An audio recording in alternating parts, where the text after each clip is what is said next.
అది కొంచెం తెలుగుదేశానికి అనుకూలమైన పరిణామంలాగా మారిందనే అభిప్రాయం కూడా హైకమాండ్కి వచ్చిందని. అయితే నేను రాత్రి ఎంక్వైరీ చేసినప్పుడు ఇప్పుడేం మార్చే అవకాశం ఏమి ఉండదు. లోక్సభ ఎన్నికల వరకు అలాంటి మార్పులు ఏమి ఉండవు. కానీ జనసేన పట్ల మన వైఖరి ఏంటి అనేది మటుకు తేల్చుకుంటారు. తెలుగుదేశంతో వెళ్ళటం అనేది మళ్ళీ చంద్రబాబును ముఖ్యమంత్రిని చేయటము మళ్ళీ అనేది ప్రధాని మోదీకి ఏమి ఇష్టం లేని విషయం. కానీ ఆ 4-5 సీట్లు ఏమైనా వస్తాయేమో అందరం కలిస్తే అని భావించే ఒక సెక్షన్ కూడా ఒకటి ఉంది. తెలుగుదేశం నుంచి వచ్చిన వాళ్ళు ఉన్నారు. సో చంద్రబాబు కూడా ఒక 6-7 సీట్లు వీళ్ళ కోసం అడ్డుపెట్టారు వాళ్ళ దీంట్లో. అందుకని దీని మీద మనం తీసుకోవటమా లేదా ఎదుర్కొని తెలుగుదేశాన్ని దెబ్బతీసి ముందుకు పోవటమా అదే ఈ 2 రోజుల్లో నిర్ణయం అవుతుంది అని చెప్తున్నారు. అంటే మీరు అన్నట్టుగా వాళ్ళు బలగం స్టేజ్ మీద ఎక్కువ ఉన్న నేపథ్యం.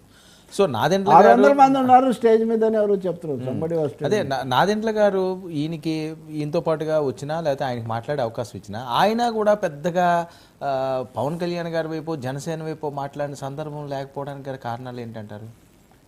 అంటే ఓవర్ హెల్మింగ్ అండి. ఇప్పుడు నాది మా రెడ్డి గారిది కలిసి 100 ఎకరాల 100 కాండ్ల సేద్యం అన్నాడంట ఒకడు.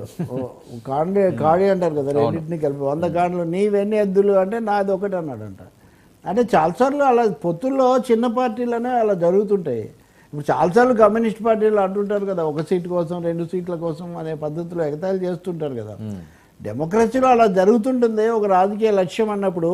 కానీ ఇక్కడ పవన్ కళ్యాణ్కి సంబంధించి సీట్ల సంఖ్య కాకుండా రాజకీయ లక్ష్యం ఏంటనేది కూడా ఒక పెద్ద ప్రశ్నార్థకం అవుతుంది. పైగా 2 భిన్న లక్ష్యాలు లేదా 3 భిన్న లక్ష్యాలు మళ్ళీ తెలంగాణ ఆంధ్రప్రదేశ్ మధ్యలో తేడా వీటన్నిటికీ పొంతన కుదరని ఒక పరిస్థితిలో ఆయన పడ్డారు.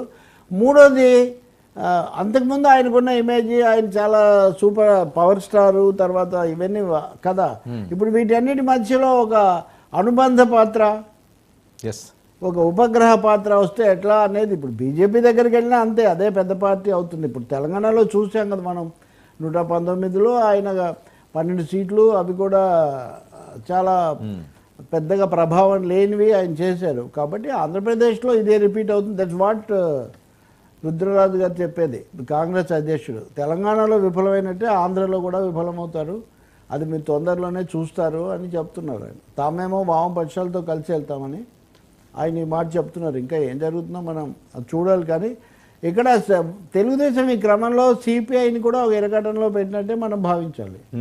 బీజేపీ అని వాళ్ళు చెప్తుంటే పవన్ కళ్యాణ్ ఆ వేదిక మీద కూడా చెప్తుంటే అక్కడ సిపిఐ ఎలా కలుస్తుంది అనే ఒక ప్రశ్న కూడా ఉత్పన్నమవుతుంది. మరి వాళ్ళు ఏం చెప్తారో వివరణ మనకు తెలియదు. కానీ వీ హ్యావ్ టు వెయిట్. చాలా అంటే మొత్తమే చెప్పాలంటే విశాఖ సభ ఇచ్చిన శంఖారావంతో పాటు సమాధానం లేని చాలా ప్రశ్నలు ముందుకు తెచ్చిందనేది మటుకు చాలా స్పష్టం.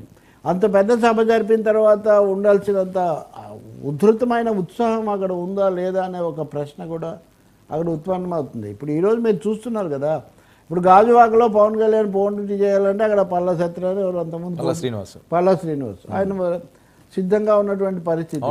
భీమిలిని ఆయన గంట పెట్టుకుంటే మళ్ళీ అక్కడ ఎట్లయినా మాకు గతసారి ఓట్లు వచ్చాయి మేము కూడా అని అన్నది.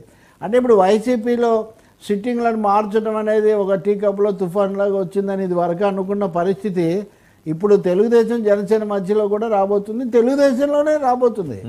అంతకు మించి ఎక్కువ సీట్లు కూడా ఇవ్వలేదు. ఇప్పుడు ఉన్నది 175 సీట్లు అనుకోండి.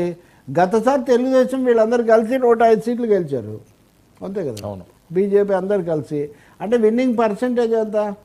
ఇప్పుడు తెలుగుదేశం కనీసమైన మెజారిటీ కోసం అటెంప్ట్ చేయకుండా వీళ్ళకు 60 సీట్లు ఇనిగిస్తే వాళ్ళకి మిగిలేదు 115. 115లో విన్నింగ్ పర్సంటేజ్ ఎంత ఉంటుంది?